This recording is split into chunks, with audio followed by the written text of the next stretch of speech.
Welcome to the Midnight Files channel. Among the famous Dead Sea Scrolls discovered, in caves near Qumran lies one document, unlike any other. While most of these ancient texts were written on parchment or papyrus, one scroll was hammered into sheets of copper. Known as the Copper Scroll, this unique artifact doesn't contain biblical texts or religious teachings. Instead, it provides a detailed inventory of hidden treasure, listing 64 locations where enormous quantities of gold and silver were supposedly buried. For over 70 years, this ancient treasure map has tantalized archaeologists and treasure hunters alike, yet not a single cache has been definitively recovered. The question remains, does this treasure actually exist, or does the Copper Scroll record something else entirely? The discovery of the Copper Scroll occurred in March 1952, when archaeologists working for the Jordanian Department of Antiquities were excavating Cave 3 at Qumran, the same site where the Dead Sea Scrolls had first been found just a few years earlier. Unlike the previous discoveries made by Bedouin shepherds, this find was made during a systematic archaeological expedition. The team found 2 rolled copper sheets lying against the cave wall. The metal had oxidized and become brittle over the centuries, making the rolls impossible to unroll without destroying them. The material itself made this scroll extraordinary. While copper was occasionally used in the ancient world for important documents that needed to last, it was expensive and difficult to work with. The choice of copper suggested that whoever created this document intended it to survive for a very long time and considered its contents extremely important. The scroll measured approximately 8 feet long and 1 foot wide when laid flat, with text inscribed by hammering or engraving letters into the metal surface. The problem facing researchers was how to read the scroll without destroying it. The copper was so corroded and fragile that any attempt to unroll it would cause it to crumble. The scroll remained unopened for nearly 4 years while scholars debated the best approach. Finally, in 1955 and 1956, the scroll was taken to Manchester College of Technology in England, where H. Wright Baker carefully cut it into 23 strips using a specially designed saw. This painstaking process allowed scholars to examine the text, though it meant the scroll was permanently divided into sections. What they found was astonishing. Written in Hebrew using a style that differed from other Dead Sea Scrolls, the Copper Scroll contained a systematic list of 64 locations where treasure had been hidden. Each entry provided a location description, followed by the type and quantity of treasure buried there. The amounts were staggering. The scroll mentions talents of gold and silver, with some estimates suggesting the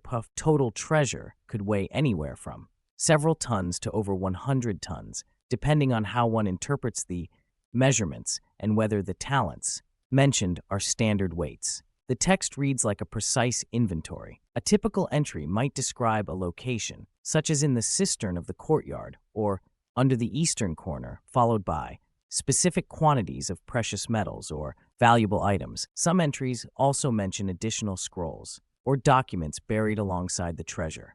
The locations span a wide geographic area, including sites in and around Jerusalem, in the Judean Desert, and in the Jordan Valley. Dating the Copper Scroll has proven challenging, but most scholars place its creation in the 1st century CE, making it roughly contemporary with other Dead Sea Scrolls. However, its unique characteristics have led to debates about whether it was created by the same community at Qumran that produced the other scrolls. The Hebrew used in the Copper Scroll is more colloquial and differs in style from the literary Hebrew of the religious texts, suggesting it might have been written by someone with a different background or for a different purpose. The central mystery, of course, is whether the treasure described in the scroll ever really existed. Several theories have emerged over the decades. One possibility is that the scroll records the hiding places of temple treasures from Jerusalem, possibly concealed during the First Jewish Revolt against Rome between 66 and 70 CE. According to historical accounts, the Jewish defenders of Jerusalem hid valuable items from the temple before the Romans conquered the city and destroyed the Second Temple. If this theory is correct, the Copper Scroll might represent an inventory of what was saved. Another theory suggests the treasure belonged to the Qumran community itself, representing accumulated wealth that was hidden for safekeeping during times of danger. However, this seems less likely given the enormous quantities mentioned, which would be difficult for a relatively small religious community to accumulate. Some scholars have proposed that the scroll might describe legendary treasures rather than real ones, perhaps based on folklore or religious traditions about hidden wealth from Solomon's temple or other biblical sources. What makes the mystery particularly frustrating is that many of the locations described in the scroll are extremely difficult or impossible to identify with certainty today. The geographical descriptions use landmarks and place names that may have changed over 2,000 years. References to the cistern or the tomb or the valley are too vague without additional context. Ancient place names that might have been well known to the scroll's original readers are now lost to history. Even when a location can be tentatively identified, 2 millennia of human activity, natural erosion, and landscape changes make finding specific burial spots nearly impossible. Despite these challenges, several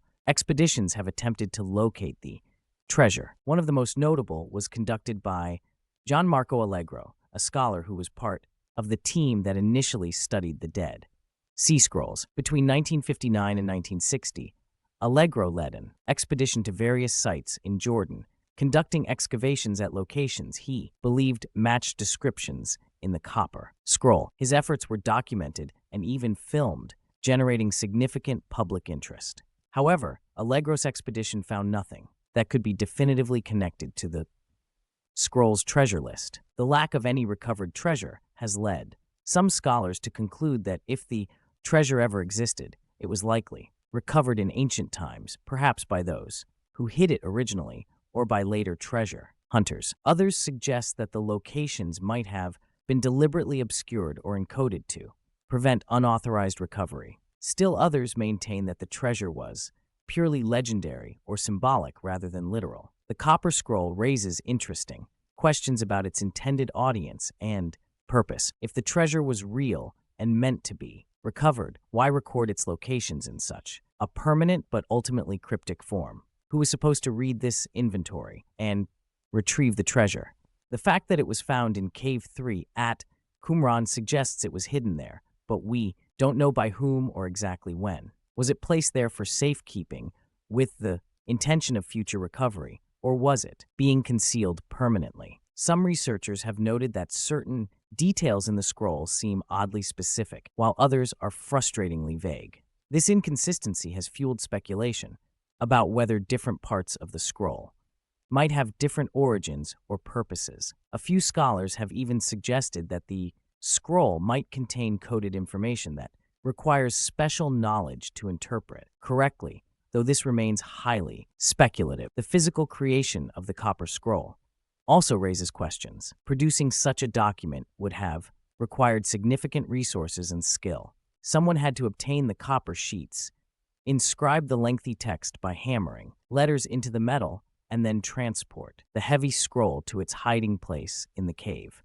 This represents a substantial investment of effort and materials, suggesting that whoever created it considered the information it contained extremely valuable. Today, the Copper Scroll resides in the Jordan Museum in Amman, where it is carefully preserved and occasionally displayed to the public. It remains one of the most intriguing and enigmatic artifacts from the Dead Sea Scrolls collection. Modern technology, including satellite imaging and ground-penetrating radar, has opened new possibilities for searching for the treasure, but the fundamental problems of identifying ancient locations and obtaining permission to excavate at sensitive historical and religious sites remain significant obstacles. The debate continues among scholars about how to interpret the Copper Scroll.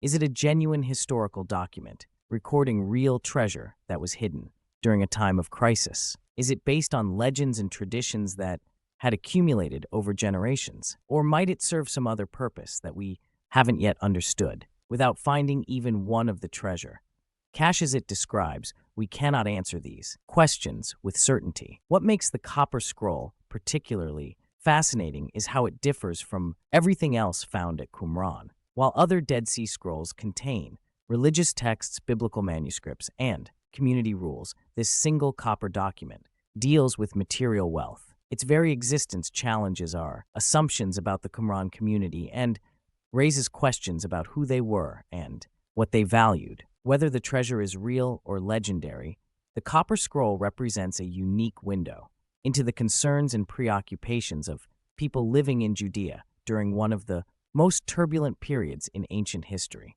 Please like and subscribe, and I'll see you in the next video. Thank you.